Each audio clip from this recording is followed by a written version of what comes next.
Hello दोस्तों, क्या हाल चाल, कैसे हैं आप लोग। तो यदि आप पहली पहली बार मेरे चैनल पर आए हैं तो आप पहले जो है वीडियो को लाइक कर दीजिए और मेरे चैनल को सब्सक्राइब कर लीजिए। और इसी तरह से अगर जो है आप शेयर करते रहिएगा, जिस तरह से आप लोग शेयर करते हैं, ठीक है ना। तो आप लोग के सपोर्ट से, प्यार से ज़रूर हम आगे बढ़ेंगे। इसलिए दोबारा करना चाहते हैं, लाइक कीजिए वीडियो को, है ना, और सब्सक्राइब कीजिए और साथ में शेयर भी कर दीजिए। तो अब हम लोग शुरू करने जा रहे हैं बायोमोलिक्यूल। बायोमोलिक्यूल, ठीक है। तो बायोमोलिक्यूल क्या होता है समझिएगा, ठीक है। हम लाइन बाय लाइन जो है पढ़ते जाते हैं और उसका हिंदी समझाते जाते हैं। कहता है कि ए लिविंग सिस्टम ग्रो, ए लिविंग सिस्टम ग्रो, है ना, सस्टेन एंड रिप्रोड्यूस इटसेल्फ। एक जो लिविंग सिस्टम होता है, एक सजीव जो होता है, जो जिंदा रहता है, वो अपने आप को ग्रो कर सकता है, अपने आप को जो है रिप्रोड्यूस कर सकता है, ठीक है, और अपने आप को सस्टेन भी कर सकता है, ठीक है। तो कहता है कि the most amazing thing about the living system is that it, है ना, इट इज कंपोज्ड और non living atom and molecule, ठीक है। द, है ना, pursuit pursuit of knowledge of what goes और chemically with in a living system fall in the domain of biochemistry, ठीक है। जो लिविंग सिस्टम के लिए है, सबसे जो बड़ा भयानक चीज़ है कि हमारा शरीर जो है, ठीक है, हमारा शरीर जो है वो क्या करता है, नॉन लिविंग एटम और मॉलिक्यूल को लेता है और हमारे शरीर को लाइफ प्रोवाइड करता है, ठीक है। तो बायोकेमिस्ट्री क्या होता है हमारे, ठीक है, केमिस्ट्री का वह ब्रांच जिसमें हम लोग बायोमोलिक्यूल, जैसे कार्बोहाइड्रेट हो गया, प्रोटीन हो गया, लिपिड हो गया, इन सारे चीज़ों के बारे में जहाँ स्टडी करते हैं उसे हम लोग बायोकेमिस्ट्री बोला करते हैं। चलिए हम लोग आगे बढ़ते हैं बाबू लोग और देखते हैं। कहता है living system are made up a various complex biomolecule like carbohydrate, protein, nucleic acid, lipid, etc, ठीक है। कहता है कि हमारा जो लिविंग सिस्टम होता है बाबू, ठीक है, वो बहुत सारे वेरियस कॉम्प्लेक्स बायोमोलिक्यूल से बना होता है। जैसे हो गया क्या, कार्बोहाइड्रेट हो गया, प्रोटीन हो गया, न्यूक्लिक एसिड हो गया, लिपिड हो गया, एक्सेट्रा एक्सेट्रा। कहता है protein and carbohydrate are essential constituents of our food. कहता है जैसे अगर मान ली जाए कि हमारे शरीर में प्रोटीन नहीं रहेगा तो सेल का डिवीजन नहीं होगा, सेल का डिवीजन नहीं होगा, या तो हार्मोन नहीं बनेंगे, या तो बहुत सारा काम नहीं होता है, ठीक है। इसलिए हमारे शरीर के लिए प्रोटीन बहुत नेसेसरी है, ठीक है ना। और कार्बोहाइड्रेट के बिना जो है हमारे शरीर के अंदर जो है एनर्जी नहीं मिलेगा, इसलिए कार्बोहाइड्रेट भी हमारे शरीर के लिए क्या है, काफ़ी नेसेसरी है, ठीक है। हो सकता है आगे देखने को मिले, ठीक है ना। एक होता है माइक्रो मॉलिक्यूल, क्या, माइक्रो मॉलिक्यूल। माइक्रो मॉलिक्यूल क्या होता है बाबू समझ लीजिएगा, जिसका मॉलिकुलर मास वेरी हाई होता है, जिसका मॉलिकुलर मास वेरी हाई होता है बाबू, उसको हम लोग माइक्रो मॉलिक्यूल बोला करते हैं, ठीक है। अब कहता है कि दीज मॉलिक्यूल, ये सभी जो मॉलिक्यूल होते हैं बाबू, ठीक है, दीज मॉलिक्यूल मतलब कौन, कार्बोहाइड्रेट, प्रोटीन, है ना, न्यूक्लिक एसिड, ये सब जो है, ठीक है, इंटरेक्ट विच है ना with each other and constitute the molecular logic of life process. कहता है, ठीक है, हमारे लाइफ प्रोसेस में जो है, ठीक है, ये सभी बायो मॉलिक्यूल आपस में मिलते जुलते हैं, उसके बाद बहुत सारा प्रोसेस को कंप्लीट करते हैं। कहता है इन एडिशन, ठीक है, some simple molecule like vitamin and mineral salt always play an important role in the function of organism। कहता है कि यहाँ तक कि ये सब तो पार्टिसिपेट कर ही रहा है, लेकिन हल्का फल्का मात्रा में जो है विटामिन, मिनरल, ये सभी जो है हमारे शरीर के अंदर जो भी क्रियाकलाप हो रहे हैं, जो भी एक्टिविटी हो रहा है, तो उसमें जो है इसका योगदान पूरा भरपूर रहता है। कहता है structure and function of the some of these biomolecules are discuss in the unit. इस यूनिट में हम लोग जो है डिस्कस करेंगे, किसके बारे में डिस्कस करेंगे हम लोग, ठीक है, स्ट्रक्चर और फंक्शन के बारे में, जो भी बायोमोलिक्यूल हमें पढ़ना होता है, ठीक है, ओके। ठीक है, तो आगे हम लोग बढ़ते हैं, चलिए ध्यान दीजिएगा बाबू लोग। अब जो है हम लोग हमारे पास जो सबसे पहला टॉपिक है वो है कार्बोहाइड्रेट। क्या है? कार्बोहाइड्रेट है। ठीक है, कार्बोहाइड्रेट के बारे में स्टडी करना है। तो कार्बोहाइड्रेट के बारे में हल्का फल्का जानकारी पहले मैं ओवरव्यू ऊपर से दे देता हूँ, उसके बाद मैं हर सेंटेंस को पढ़ूंगा, उसके बाद समझाऊंगा। देखो, शुरू बार जब कार्बोहाइड्रेट बोला गया हुआ, ठीक है, तो कार्बोहाइड्रेट वह होता है जो स्वाद में क्या हो, जो टेस्ट में मीठा हो। क्या हो? मीठा हो, उसको हम लोग कार्बोहाइड्रेट बोल रहे थे। ठीक है, और जो है जो इस फॉर्मूला को सेटिस्फाइड कर रहा था उसको हम लोग बोल रहे थे क्या? कार्बोहाइड्रेट। लेकिन बाद में जब कुछ समय बीता तो मॉडर्न थ्योरी के अनुसार से जो है सभी कार्बोहाइड्रेट मीठा नहीं थे, और जो इस फॉर्मूला को सेटिस्फाइड कर रहे थे वो ज़रूरी नहीं है कि वो जो है कार्बोहाइड्रेट ही रहे, या तो जो इस फॉर्मूला को सेटिस्फाइड नहीं भी कर रहे थे वो कार्बोहाइड्रेट थे। ठीक है, तो पुराने थ्योरी के अनुसार से जो है कार्बोहाइड्रेट को बोला गया कि कार्बोहाइड्रेट वह कंपाउंड होता है जो स्वाद में स्वीट हो। ठीक है ना, जो इस फॉर्मूला को सेटिस्फाइड करता हो। लेकिन बाद में ये सारा थ्योरी क्या हो गया? फेल हो गया। तो कुछ थोड़ा इसमें नया कुछ सुधार किया गया। तो चलिए मैं सेंटेंस वाइज पढ़ता हूँ सब कुछ, चलिए देखिएगा। ठीक है, अब हर सेंटेंस को मैं पढ़ता हूँ और समझाता हूँ आप लोग को। ठीक है, कहता है कार्बोहाइड्रेट आर, है न, primarily produced by plant and form a very large group of naturally occurring organic compound. कहता है कि कार्बोहाइड्रेट जो है सबसे पहले जो है कहाँ से मिलता है? प्लांट से मिलता है, और यह नेचर में जो है काफ़ी अधिक मात्रा में पाया जाने वाला क्या है? ऑर्गेनिक कंपाउंड है। सब example are the are cane sugar, sucrose ये ग्लूकोज हो गया, सुक्रोज हो गया, स्टार्च हो गया। ठीक है, तो ये सभी के सभी जो है, ठीक है, कार्बोहाइड्रेट है। कहता है most of them have a general formula, ये जो भी हमने बताया था, तो जिसमें से ज़्यादा जो है इस फार्मूला को सेटिस्फाइड करता है। एंड वेयर कंसिडर्ड एज हैन hydrate of carbon, from where the name carbohydrate was derived. है कि नहीं? कहता है कि for example the molecular formula of glucose है fits into this general formula. कहता है कि शुरू बार बोला गया था कि कार्बोहाइड्रेट वह होता है बाबू जो क्या रहे? कार्बन का हाइड्रेट रहे, मतलब उसमें कार्बन रहे और कार्बन के साथ में क्या हो? वाटर के मॉलिक्यूल हो, तो उसको हम लोग कार्बोहाइड्रेट बोलते हैं। ठीक है, तो ये जो ग्लूकोज देखने को मिल रहा है बाबू, वो इस फार्मूला को सेटिस्फाइड कर रहा था, इसीलिए कार्बोहाइड्रेट को, ठीक है, ग्लूकोज को कार्बोहाइड्रेट बोला गया। ठीक है ने? ठीक है, उसी तरह से ये भी जो है सेटिस्फाइड कर रहा था, ठीक है, उस फार्मूला को, इसीलिए इसको कार्बोहाइड्रेट बोला गया कि ग्लूकोज एक कार्बोहाइड्रेट है। बट क्या हुआ समझिएगा? But all the compound which है ना fit into this formula may not be classified as a carbohydrate. ठीक है, मतलब बहुत सारे ऐसे कंपाउंड थे, जैसे एग्जाम्पल के रूप में एसिटिक एसिड। तो एसिटिक एसिड जो है बाबू, ठीक है, तो इस फार्मूला में तो सेटिस्फाइड हो जाता है। ठीक है, इस फार्मूला सेटिस्फाइड तो हो जाता है, लेकिन यह जो है एक कार्बोहाइड्रेट नहीं है। कहता है कि but all the compound which fit into this formula may not be classified as carbohydrate. Acetic acid fit into this general formula, ठीक है, but is not a carbohydrate. Similarly, ठीक है ना, रेमनोज जो है, ठीक है, यह जो है इस फार्मूला को सेटिस्फाइड नहीं करता है, फिर भी क्या है? एक शुगर है। ठीक है, एक कार्बोहाइड्रेट है, but do not fit in this definition. तो डिफिनेशन में फिट नहीं हो रहा है।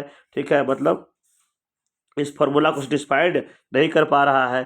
आई कहता है ये large number of their reaction have shown that they contain a specific functional group. ठीक है, कहता है a large number of their reaction have shown, है ना, तो कहता है कि ये जो कार्बोहाइड्रेट होते हैं बाबू, ठीक है, ये सब क्या होते हैं? बहुत सारे रिएक्शन को शो करते हैं, जिससे पता चलता है कि इसके अंदर जो है बहुत सारा जो है फंक्शनल ग्रुप होता है। देखिए फंक्शनल ग्रुप क्या होता है समझिएगा, जो लोग नहीं जानते हैं जान लीजिए कि फंक्शनल ग्रुप वह ग्रुप होता है जिसके आ जाने से उस पूरे कंपाउंड का जो है प्रॉपर्टी जो है बदल जाता है। जैसे मान लीजिए आप सब्जी बनाएं, उसमें बहुत सारा चीज़ डालें, लेकिन अंतिम में अगर जहर डाल दीजिएगा तो क्या हो जाएगा, ठीक है ना, उस पूरे सब्जी का टेस्ट जो है जहर के जैसा हो जाएगा। ठीक है, तो मतलब क्या, जहर के आ जाने से सारा चीज़ का महत्व क्या हो गया, खत्म हो गया ना। तो ठीक उसी तरह से फंक्शनल ग्रुप आ जाने से उसका प्रभाव अधिक रहता है बाबू, है ना। तो ऐसे कंपाउंड को, ऐसे ग्रुप को हम लोग कहते हैं फंक्शनल ग्रुप। ठीक है ना। तो केमिकली, ठीक है, कार्बोहाइड्रेट को इस तरह से डिफाइन किया गया, ठीक है, कि कार्बोहाइड्रेट वह होता है बाबू जो ऑप्टिकली एक्टिव हो, जिसे बहुत सारा पॉलीहाइड्रोक्सी मतलब OH ग्रुप बहुत सारा हो, उसमें या तो एल्डिहाइड हो या तो क्या हो, कीटोन हो, और द कंपाउंड्स विच प्रोड्यूस है ना सच यूनिट ऑफ हाइड्रोलाइसिस। और उसका जब जो है हम लोग हाइड्रोलाइसिस करवाते हैं बुआ, वाटर से रिएक्शन करवाते हैं बुआ, तो उस कंडीशन में जो है कुछ कुछ यूनिट प्रोवाइड कर दे, तो ऐसे कंपाउंड को हम लोग कार्बोहाइड्रेट बोलते हैं। सम ऑफ द कार्बोहाइड्रेट, कुछ ऐसे कार्बोहाइड्रेट है, आगे बढ़ते हैं बाबू, ठीक है ना, कुछ ऐसे कार्बोहाइड्रेट है बाबू, ठीक है ना, कुछ ऐसे कार्बोहाइड्रेट है बाबू, ठीक है, which are sweet in taste, कुछ ऐसे होते हैं जो है ना स्वीट जो है टेस्ट में स्वीट होते हैं, उसको हम लोग क्या बोलते हैं, शुगर कहते हैं। They most common sugar used in our homes is named as sucrose, ठीक है, हम लोग घरों में जो चीनी यूज क्या करते हैं बाबू, क्या होता है, सुक्रोज होता है।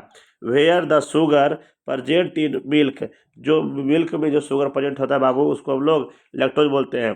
कार्बोहाइड्रेट आर ऑल्सो कॉल्ड, ठीक है, क्या, सेकेराइड, कार्बोहाइड्रेट को हम लोग सेकेराइड भी बोला करते हैं, क्योंकि यह जो है ग्रीक वर्ड, ठीक है, सेकेरॉन से आया है, जिसका मतलब क्या होता है, शुगर होता है। अब जो है इसके क्लासिफिकेशन के बारे में बात करेंगे कि क्लासिफिकेशन जो है कार्बोहाइड्रेट का क्या है। तो अगर जो है इसके क्लासिफिकेशन के बारे में बात करें बुआ, ठीक है, तो इसको जो है 3 पार्ट में डिवाइड किया गया है, इसको 3 पार्ट में जो है डिवाइड किया गया है। पहला है मोनोसेकेराइड, तो कहता है कि ये carbohydrate that can not be hydrolysed further to give simple unit of polyhydroxy, ठीक है, aldehyde or ketone is called a monosaccharide. कहता है कि मोनोसेकेराइड वह कार्बोहाइड्रेट होता है बाबू जिसका अगर हाइड्रोलाइसिस करवाते हैं तो आगे जो है और भी छोटे छोटे यूनिट में टूट पाता नहीं है, तो उसको हम लोग बोलते हैं मोनोसेकेराइड। और अभी तक जो है नेचर में बाबू कुल जो है, ठीक है, 20 प्रकार के मोनोसेकेराइड देखने को मिलता है। और कुछ एग्जाम्पल ऐसा है, ग्लूकोज, फ्रुक्टोज, राइबोज, ये सब जो है ना मोनोसेकेराइड में काउंट होते हैं। अगला है ओलिगोसेकेराइड, क्या है बाबू, ओलिगो सेकेराइड। कहता है carbohydrate that yields two to 10 monosaccharide unit और हाइड्रोलाइसिस आर कॉल्ड क्या, ओलिगोसेकेराइड। मतलब ओलिगोसेकेराइड एक ऐसा कार्बोहाइड्रेट होता है जिसका अगर रिएक्शन वाटर से करवाया जाए, मतलब जल में डाला जाए, ठीक है, तो 2 से लेकर के 10 तक जो है मोनोमर यूनिट प्रोवाइड करता है बाबू, उसको कहते हैं क्या, ओलिगोसेकेराइड। ठीक है, इसको और भी आगे जो है डिवाइड किया गया है, ठीक है ना। जैसे अगर 1 यूनिट मिलेगा तो मोनोसेकेराइड हो गया, अगर 2 यूनिट मिलेगा तो उसको डाइसेकेराइड बोल देंगे, 3 यूनिट मिलेगा तो उसको हम लोग ट्राइसेकेराइड बोल देंगे, 4 मिलेगा टेट्रा, पेंटा, हेक्सा, एप्टा, ऐसे होते जाएगा। ठीक है, तो इसको और आगे डिवाइड किया गया है बाबू, depend upon the number of monosaccharide, कितना मोनोसेकेराइड मिलेगा उसके अनुसार से, तो 2 से शुरू होगा और 10 तक जाएगा। कहता है दे प्रोवाइड ऑन हाइड्रोलाइसिस, ठीक है ना, हाइड्रोलाइसिस से ये सब चीज़ मिलता है। कहता है एमोंगेस्ट देज द है न मोस्ट कॉमन आर डाइसेकेराइड, ठीक है न, द 2 मोनोसेकेराइड यूनिट, 2 मोनोसेकेराइड ज़्यादातर जो है डाइसेकेराइड देखने को मिलता है। कहता है कि the 2 monosaccharide unit obtained on hydrolysis of A disaccharide में बी सेम और डिफरेंट। कहता है कि अगर हमारे पास जो है, ठीक है, अगर हाइड्रोलाइसिस करवाते हैं डाइसेकेराइड को, तो हो सकता है कि जो मिला है वो सेम भी रहे, और हो सकता है क्या मिले डिफरेंट भी मिले। जैसे एग्जाम्पल के तौर पर बाबू कि अगर जो है हम लोग सुक्रोज का अगर करवाते हैं हाइड्रोलाइसिस, तो इसमें जो है एक मॉलिक्यूल जो है, ठीक है, ग्लूकोज का मिलता है और एक मॉलिक्यूल जो है फ्रुक्टोज का मिलता है। Where maltose gives 2 molecules of glucose only, लेकिन माल्टोज जो होता है बाबू, ठीक है, वह ग्लूकोज के ही मॉलिक्यूल केवल दे पाते हैं, दोनों के दोनों। ठीक है, मतलब माल्टोज में दोनों सेम हो गया, लेकिन ये सुक्रोज में क्या हो गया, एक अलग हो गया, एक अलग हो गया, मतलब एक फ्रुक्टोज हो गया, एक ग्लूकोज हो गया। ठीक है, आगे है पॉलीसेकेराइड।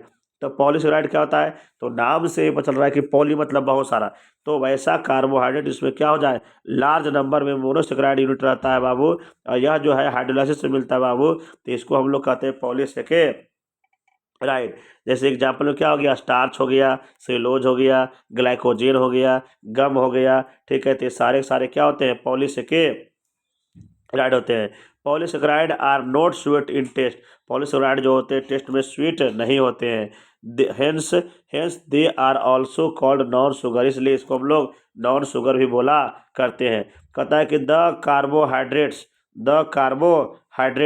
है न मे ऑल्सो बी क्लासिफाइड, है न क्लासिफाइड एज आइदर रिड्यूसिंग और नॉन रिड्यूसिंग शुगर। ठीक है, कहता है कि कार्बोहाइड्रेट को जो है फर्दर और आगे जो है, ठीक है, दो भाग में बांटा गया है। पहला का नाम है रिड्यूसिंग शुगर और दूसरा नाम क्या है, नॉन रिड्यूसिंग शुगर।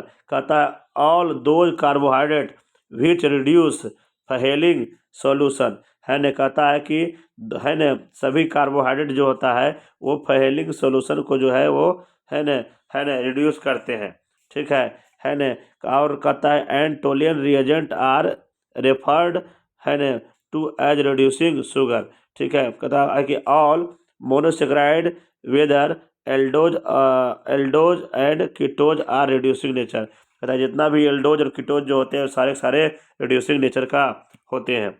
आगे कहता है इन मोनोसेक्राइड क्या, सॉरी इन डाइसेक्राइड। ठीक है, if the reducing group of monosaccharide, है न, एक क्या होता है, ध्यान देना है कि डाइसेक्राइड में जो होता है रिड्यूसिंग ग्रुप जो होता है बाबू मोनोसेक्राइड का जो है, ठीक है, या तो एल्डिहाइड होता है या तो क्या होता है, कीटोन होता है। ठीक है न, आर बॉन्डेड। ठीक है, ये जो एल्डिहाइड जो कीटोन जो होता है वो बॉन्डेड रहता है।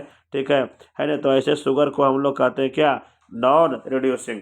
अगर ये जो है बॉन्डेड रहेगा, इन्हें नहीं आ जा सकता है, तो उसको हम लोग बोलेंगे नॉन रिड्यूसिंग शुगर। जैसे इसका क्या हो गया, सुक्रोज हो गया, लेकिन यही अगर इधर उधर जा सकता है बाबू, तो इसको हम लोग कहते हैं क्या, रिड्यूसिंग शुगर। जैसे क्या हो गया, माल्टोज, और क्या हो गया बाबू, लैक्टोज हो गया। अब किसके बारे में बात करने जा रहे हैं बाबू, अब बात करने जा रहे हैं किसके बारे में, मोनोसेक्राइड के बारे में। तो मोनोसेक्राइड के बारे में तो हम बताए थे। ठीक है, कि मोनोसेक्राइड क्या होता है, कि इतना कम कार्बन वाला जो है कार्बोहाइड्रेट होता है बाबू, जो आगे और टूट सकता नहीं है। कहता है monosaccharide are further classified on the basis of number of carbon atom. ठीक है न, and the functional group present in them. ठीक है, इफ द मोनोसेक्राइड है न contain an aldehyde group is known as aldose, and if the contain a keto group is known as ketose. कहता है monosaccharide जो होता है बाबू, उसको और भी आगे जो है डिवाइड किया गया है। ठीक है, अगर उसमें एल्डिहाइड रह जाए तो उसको एल्डोज बोलेंगे, अगर उसमें कीटोनिक ग्रुप रह जाए तो उसको हम लोग कीटोज बोल देंगे। कहता है कि number of carbon atom constituting a monosaccharide is also introduced in the name of as है ना evident from the example given table. इतना ठीक है, आप देखिए पहले ही क्या क्या दिया गया है। ठीक है, तो ध्यान दीजिए बाबू। ठीक है, यहाँ पर है कार्बन का संख्या। ठीक है, यहाँ है जनरल टर्म। ठीक है, और यहाँ पर क्या है, एल्डिहाइड, और यहाँ पर क्या बाबू, कीटोन है। अगर कार्बन की संख्या 3 रहता है बुआ, तो उसको हम लोग ट्रायोज बोलते हैं। अगर उसमें एल्डिहाइड रह जाए तो उसको हम लोग एल्डो ट्रायोज बोलेंगे। ठीक है, अगर उसमें कीटोनिक ग्रुप रह जाए तो उसको कीटो ट्रायोज बोलेंगे। ऐसे 4 रहेगा, 5 रहेगा, 6 रहेगा, 6 रहेगा तो हेक्सोज बोल देंगे। अगर एल्डिहाइड रहेगा तो उसमें बोलेंगे एल्डो हेक्सोज। अगर कीटोन रहेगा बाबू तो बोलेंगे कीटो हेक्सोज बोलेंगे। ठीक उसी तरह से आपका टेबल दिया हुआ है, ध्यान से पढ़ लीजिएगा। ठीक, अब जो है हम लोग बात करने जा रहे हैं किसके बारे में, अब हम लोग बात करने जा रहे हैं बाबू किसके बारे में, ग्लूकोज के बारे में। किसके बारे में, ग्लूकोज के बारे में। ठीक है, ग्लूकोज के बारे में। ठीक है, तो हम बताए थे कि ग्लूकोज जो होता है वो यह एक तरह का मोनोसेक्राइड है। ठीक कहता है glucose occurs freely in nature as well as, है न, इन द कंबाइंड फॉर्म। कहता है ग्लूकोज जो है हमारा नेचर में जो है फ्रीली भी मिलता है और कंबाइंड फॉर्म में भी मिलता है। कहता है it is present in A sweet fruit and honey, ripe grapes also contain glucose in large amount. ठीक है, कहता है कि ग्लूकोज जो है फ्रीली भी मिलता है और कंबाइंड स्टेट में मिलता है। ठीक है, यह जो है मीठे फलों में पाया जाता है, हनी में पाया जाता है, पके हुए अंगूर में भी पाया जाता है पूरा भरपूर मात्रा में। ठीक है, अब आगे जो है बाबू बात करने वाले हैं। ठीक है, क्या प्रिपरेशन ऑफ, क्या preparation of glucose, preparation of glucose, glucose को बनाया जाता है कैसे। तो ध्यान देना है बाबू, ग्लूकोज को बनाने के लिए हम लोग लिया करते हैं क्या, पहले सुक्रोज, क्या लेते हैं, सुक्रोज, क्या लेते हैं, सुक्रोज लेते हैं। सुक्रोज कहाँ से मिलेगा, तो मिलेगा केन शुगर से। क्या कहाँ से मिलेगा, सॉरी है ना, सुक्रोज को जो है प्राप्त करना है, सुक्रोज को प्राप्त करना है बाबू, तो उसके लिए शुगर केन चाहिए, गन्ना चाहिए। ठीक है, और गन्ना से जो मिलने वाला शुगर होता है बाबू, उसको हम लोग केन शुगर बोला करते हैं। ठीक है, तो इसके लिए सबसे पहले क्या करना है कि आप सुक्रोज लीजिए, और सुक्रोज को जो है, ठीक है, डाइल्यूट है ना HCl या तो H2SO4 है ना, इसको जो है एल्कोहलिक सॉल्यूशन में क्या कीजिए, ठीक है, आप इसको बॉयल कीजिए, उबालिए। तो उबालने पर जो है ग्लूकोज है ना, और क्या मिलेगा, फ्रुक्टोज मिलेगा। ठीक है, जैसे हमारे पास सुक्रोज का फॉर्मूला यहाँ पर है। ठीक है, इसका हमने करवाया क्या, हाइड्रोलाइसिस करवा दिया, एसिडिक मीडियम है। ठीक है, तो उस कंडीशन में एक मॉलिक्यूल जो है ग्लूकोज का मिलता है और एक मॉलिक्यूल किसे मिलता है, फ्रुक्टोज का मिलता है। तो मतलब यहाँ पर इक्वल अमाउंट में ग्लूकोज और फ्रुक्टोज देखने को मिलता है। ठीक है, तो इस तरह से हम लोग सुक्रोज से जो है, ठीक है, ग्लूकोज और फ्रुक्टोज को बना सकते हैं। लेकिन हम लोग पढ़ रहे हैं क्योंकि ग्लूकोज, इसलिए ग्लूकोज के बारे में फोकस करना है। चलिए आगे है फ्रोम स्टार्च। आप लोग जानते हैं कि पेड़ पौधों में जो है स्टार्च पूरा भरपूर मात्रा में पाया जाता है। कहता है commercially glucose is obtained by hydrolysis of starch by boiling it with dilute H2SO4 at 393 kelvin under pressure. कहता है कि कुछ प्रेशर पर जो है 393 केल्विन टेम्परेचर पर जो है, ठीक है, अगर जो है हम लोग हाइड्रोलाइसिस करवाते हैं किसका, स्टार्च का। ठीक है न, और किसके प्रेजेंस में, डाइल्यूट H2SO4 के प्रेजेंस में। ठीक है, तो उस कंडीशन में जो है स्टार्च या सेलुलोज बोल दो, उसका जो है उसको हाइड्रोलाइसिस करवाने पर बाबू, ठीक है, ग्लूकोज का इन मॉलिक्यूल मिलता है। ऐसे भी बोल सकते हैं कि ग्लूकोज का जो है एक मोनोमर है, एकलक है, और किसका एकलक है भाई, तो स्टार्च का है, किसका है, स्टार्च का है। और हम लोग आगे बात करते हैं। ठीक है, आप लोग के जानकारी के लिए बता दूं बुआ कि ग्लूकोज का जो स्ट्रक्चर होता है बुआ, वो ऐसा कुछ होता है, CHO, ठीक है, C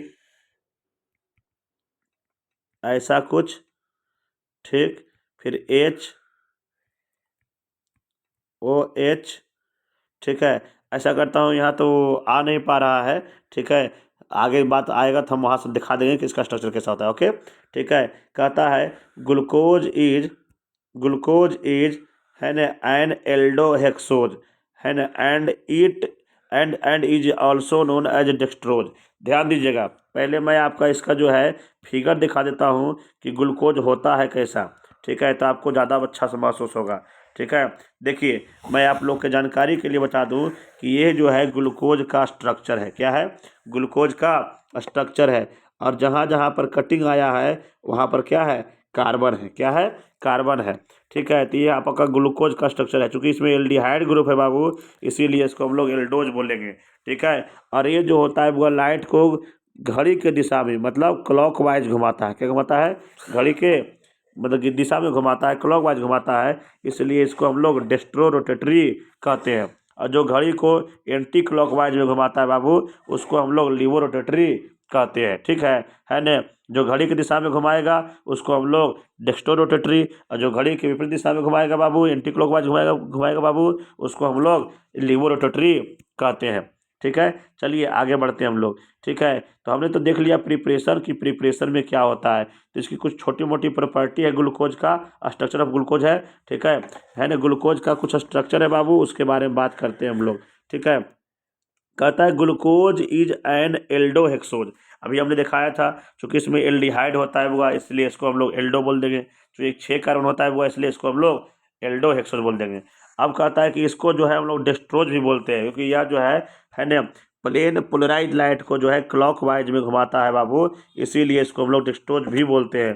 कहता है it is a monomer of many of the larger carbohydrate namely starch सेलोज। ये जो सेलोज होता है, स्टार्च होता है, इन सभी का ये जो है मोनोमर होता है, एकलक होता है।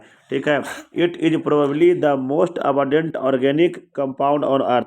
यह जो है हमारे अर्थ पर जो है पूरे प्रचुर मात्रा में काफ़ी हैवी अमाउंट में पाया जाता है। अब इसका स्ट्रक्चर क्या होगा, कैसे होगा बाबू, ठीक है, इसको पता करने के लिए हमारे पास बहुत सारा तरीका है जिसके थ्रू हम लोग जो है, ठीक है, जिसके थ्रू हम लोग बता सकते हैं कि इसमें क्या होता है और क्या नहीं होता है। ठीक है, इसमें एल्डिहाइड ग्रुप है कि नहीं है, वो सारा यहाँ पर एविडेंस दिया गया है। कहता है कि इसमें बहुत सारा चीज़ होता है बाबू जिसका एविडेंस कुछ यहाँ से हुआ है। ठीक है, आगे कुछ रिएक्शन है उसके बारे में बात करेंगे। देखिए आगे है, its molecular formula was found to C6H12O6। ये हमारे पास क्या है, ग्लूकोज का फॉर्मूला है। क्या है, ग्लूकोज का फॉर्मूला है C6H12O6। ठीक है न। अच्छा अगला कहता है ऑन प्रो है न प्रोलोंगेड ठीक है हीटिंग विथ HI। ठीक है, it form a normal hexane. क्या, नॉर्मल हेक्सेन। ठीक है, suggesting that all the 6 carbon atom are linked in a straight chain. देखिए ये हमारे पास ग्लूकोज है। क्या है, ग्लूकोज है।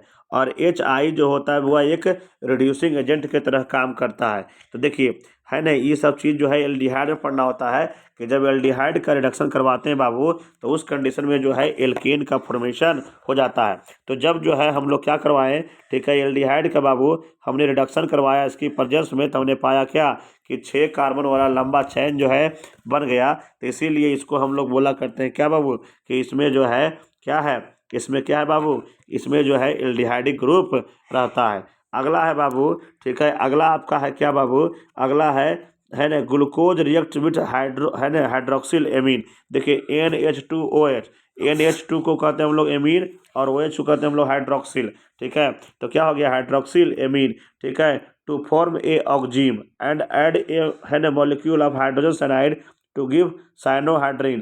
This reaction confirm a presence of carbonyl group in glucose. देखिए हमारे पास ग्लूकोज है और ग्लूकोज का हमने क्या करा दिया, ठीक है, ग्लूकोज का हमने करवा दिया क्या हुआ है ना, इससे रिएक्शन किससे, हाइड्रोक्सिल एमीन से। तो ये क्या दे दिया हमारे पास, ऑक्जीम दिया। क्या दिया, ऑक्जीन दिया। जब आप लोग पढ़िएगा एल्डिहाइड, कीटोन और कार्बोक्सिलिक एसिड तो वहाँ पर चलता है कि एल्डिहाइड का रिएक्शन इसे करवाने पर क्या देता है, ऑक्जीन देता है। अच्छा हमारे पास ग्लूकोज है। क्या है, ग्लूकोज है। अगर ग्लूकोज का रिएक्शन इससे करवाते हैं बाबू, ठीक है, यहाँ पर न्यूक्लियोफिलिक सब्स्टिट्यूशन, यहाँ न्यूक्लियोफाइल है, CN- जो है वो न्यूक्लियोफाइल है।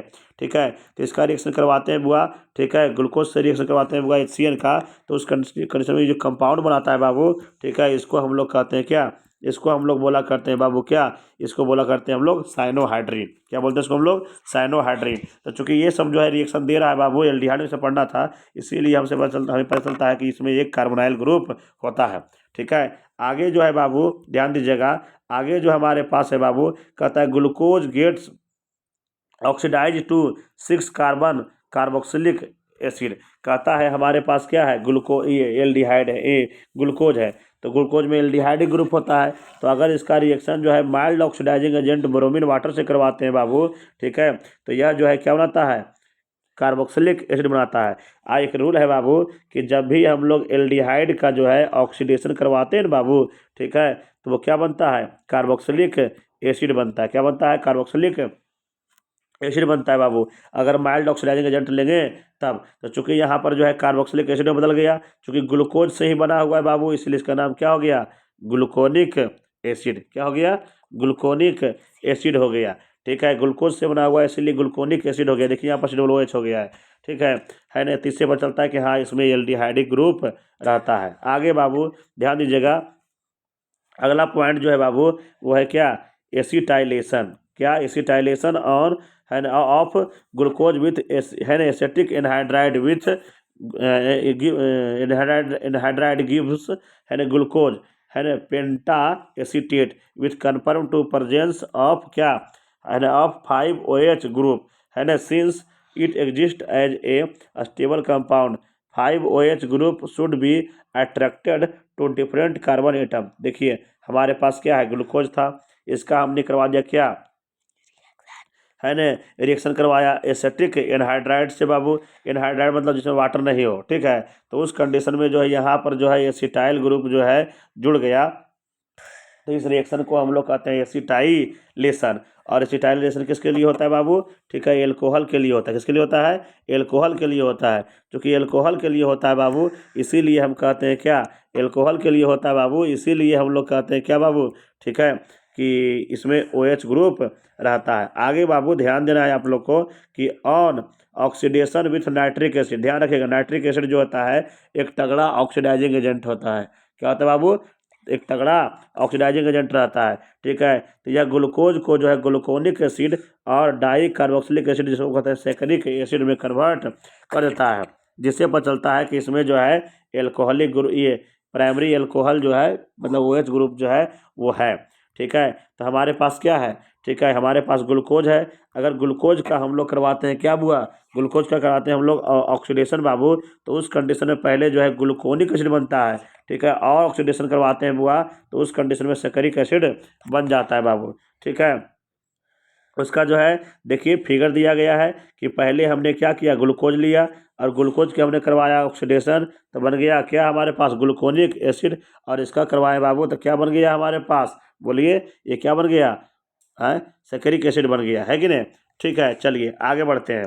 ठीक है, अब कहता है ठीक है कि glucose is correctly named as D plus glucose. इसको अगर सही से लिखना है तो क्या लिखिए? D plus glucose. D before the name of glucose represent the configuration whereas plus represent dextrorotatory nature of the molecule. Plus बतला रहा है कि ये जो है डेक्सोटोर जो है रोटेटरी है। ठीक है, it may remembered that D and L have no relation with the optical activity of the compound. The meaning D and L notation is given follow. देखिए नीचे दिया गया है डी और एफ का मतलब क्या है, डी और एल का मतलब क्या है। ठीक है ना? तो बाकी सब पढ़िएगा तो ध्यान दीजिएगा आगे। ठीक है, बाकी स्टेरियो केमिस्ट्री वाला कहानी है। ठीक है, इसके लिए आइसोमेरिज्म पढ़ना पड़ेगा। ऐसा अगर कंपाउंड, ऐसा अगर कोई ग्रुप रहेगा बाबू तो इसको हम लोग कहते हैं प्लस ग्लिसरल्डिहाइड, प्लस ग्लिसरल्डिहाइड। अगर इसी OH को यहाँ से अदला बदली कर दे बाबू तो इसको जो मिलता बनता है बुआ उसको हम लोग कहते हैं माइनस ग्लिसरल्डिहाइड। ठीक है, तो ग्लूकोज में ये अगर रहे, ये रहता है चूँकि बाबू, इसीलिए हम लोग ग्लूकोज को क्या बोलेंगे? डी प्लस, है ना? डी प्लस बोलेंगे। ठीक है, आगे दिखाते हैं क्या क्या है बाबू। ठीक, आगे देखिएगा। ठीक है, ध्यान दीजिएगा यहाँ पर बाबू।